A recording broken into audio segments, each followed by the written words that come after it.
Pemirsa, kita masih bersama dengan Bapak Wakil Menteri Luar Negeri, Bapak Mahendra Siregar, yang pernah menjadi Duta Besar Indonesia di Amerika Serikat, di Washington. Sempat setahun nggak sampai ya? Tidak, 8 bulan. 8 bulan. Dipanggil kembali menjadi Wakil Menteri. Pak Wakil Menteri, Pak Wamen, Bapak berada di situ, kita melihat bahwa hubungan Amerika Serikat naik turun.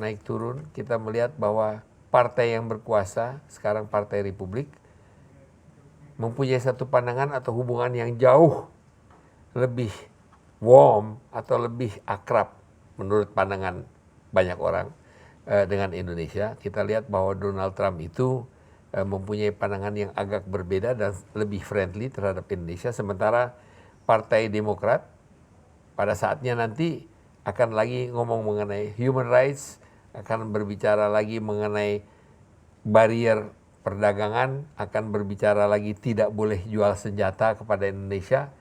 Pak Prabowo pun sekarang sudah sampai ada di Amerika. Pak Prabowo nanti kalau umpamanya Trump kalah, masih bisa ke Amerika lagi? Beliau ke Amerika atas undangan Menteri Pertahanan Mark Esper. Republik? Menteri Pertahanan. Dari Partai Republik?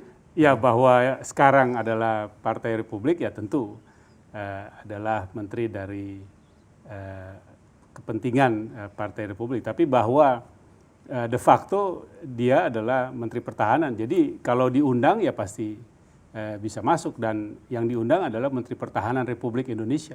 Yang saya rasa ya wajar. Siapa lebih baik buat Indonesia menang? Partai Demokrat atau Partai Republik?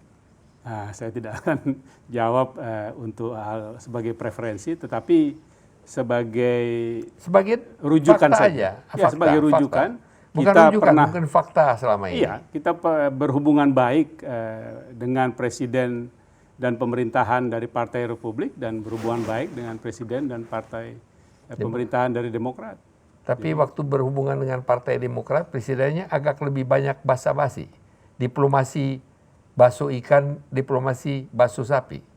Ya kalau style saya rasa memang lain-lain ya. Tapi kalau prinsip dan saling menghormati saya rasa berlanjut. Karena begini, yang saya kebetulan waktu di Washington DC sebagai duta besar, saya menyampaikan pesan ini kepada justru pemerintah dan masyarakat Amerika Serikat. Saya sampaikan begini, apakah Bapak Ibu tahu bahwa sekarang the largest presidential democracy in the world is no longer you, it's us, Indonesia.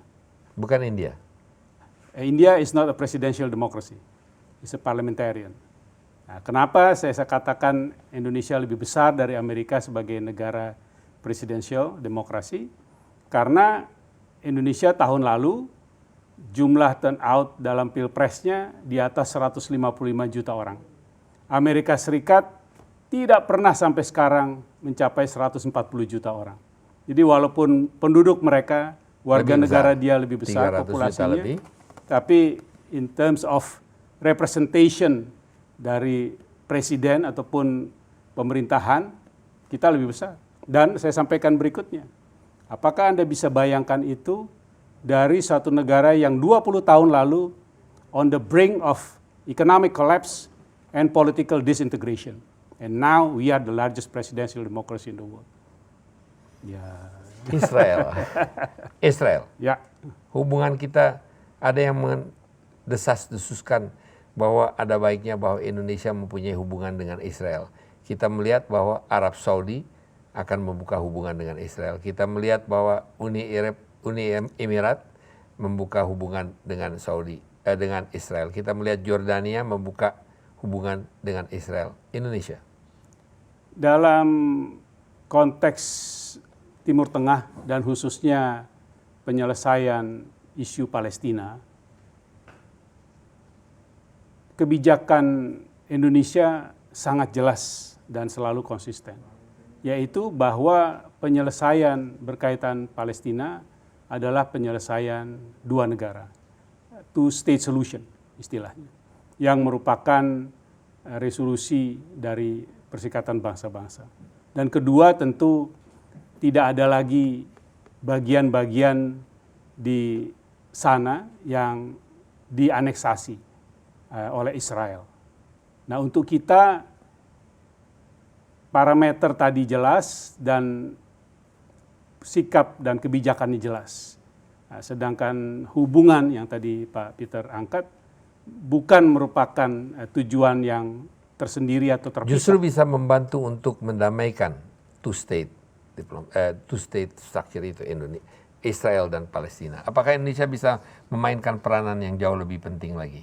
Kita selalu berusaha untuk itu, dan saat ini kita tidak melihat membuka hubungan seperti tadi akan memberikan dampak positif, malah sebagian besar akan merugikan posisi yang sebenarnya sudah jelas yang harus diambil. Mengapa Saudi Arabia, Uni Emirat maupun Jordania mempunyai hubungan dengan Israel? Mereka punya pertimbangan berbeda tentunya. Ya. Apa? Saya ekonomi kemungkinan atau teknologi, tapi bagi kita tentu kemerdekaan dari bangsa Palestina yang sudah begitu lama terjajah adalah hal yang tidak bisa ditawar. Pemerintah Amerika Serikat beberapa waktu yang lalu, menurut berita yang kita terima, ingin mendapatkan kerjasama atau mendapatkan kerjasama dengan Indonesia untuk menjadikan Indonesia basis untuk tempat mendaratnya atau basis dari mana pesawat Poseidon Jet P-8 dapat beroperasi sebagai pesawat pengintai untuk kawasan ini. Tidak disetujui. Indonesia berpandangan bahwa pesawat serupa itu tidak bisa diterima di dalam kawasan kita karena secara konstitusi wilayah Indonesia tidak memungkinkan dan tidak bisa dilakukan sebagai basis. Secara konstitusi, Ya. dalam arti kata? Dalam arti sebagai pangkalan ataupun basis militer negara lain. Tidak bisa membenarkan hal itu. Di lain pihak, kita juga melihat bahwa hal serupa ditawarkan oleh negara lain. Jadi kita tidak, dari segi urgensinya juga kita tidak melihat. Oke, baik. Kita akan itu jawabannya sudah terang.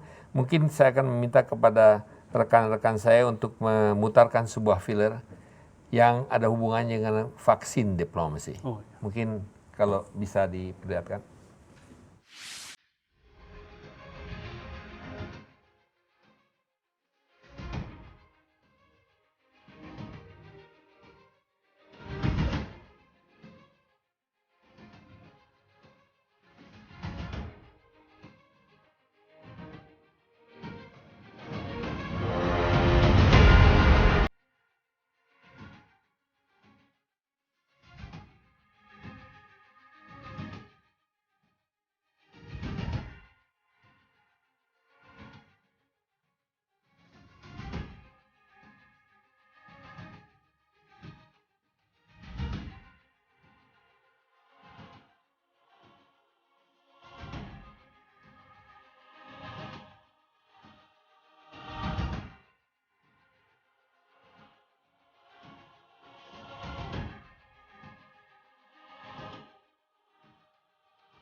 Kita melihat diplomasi vaksin dengan Cina atau Tiongkok dan juga dengan Inggris. Apa yang merupakan, apa peranan daripada Kemlu atau di Kementerian Luar Negeri dalam hal ini? Kalau saya dengan confidence mengatakannya sebagai penjuru. Karena memang yang perlu dilakukan dalam konteks membangun akses dan kerjasama untuk vaksin memerlukan koordinasi yang baik, yaitu di dalam negeri tentunya, dan tentu dengan mitra-mitra di luar negeri yang memiliki kapasitas tadi. Sehingga kita bisa berhasil dengan baik untuk memperoleh akses ke beberapa perusahaan di RRT juga ada perusahaan di Uni Arab Emirat dan juga di Inggris dan kemudian di Korea. Nah, sedangkan di dalam negeri sendiri, Jepang untuk vaksin mereka melakukannya melalui tahap multilateral, yaitu baik di WHO atau ada yang disebut dengan istilah CEPI atau Gavi, yaitu organisasi multilateral yang mendorong untuk kerjasama pengembangan vaksin. Jadi tidak melakukannya secara nasional. Tetapi yang penting adalah dengan kerjasama yang baik dan hubungan yang saling menguntungkan, kita sudah bisa memperoleh akses untuk jumlah vaksin yang sampai saat ini diperkirakan dapat memenuhi secara memadai kebutuhan Indonesia. Pak Wamen, ini kita akan melihat beberapa pertanyaan yang dari Instagram dan juga dari Facebook. Tapi ada satu pertanyaan, Pak, dari seorang yang bernama Yulia Nur Sofiani. Pak Wamen mau tanya, Republik Indonesia kan baru saja menyumbang 176 miliar bantuan untuk negara miskin melawan corona. Sebenarnya apa urgensi dari bantuan itu? Mengingat kita saja masih berutang dan kesulitan melawan pandemi COVID-19 ini.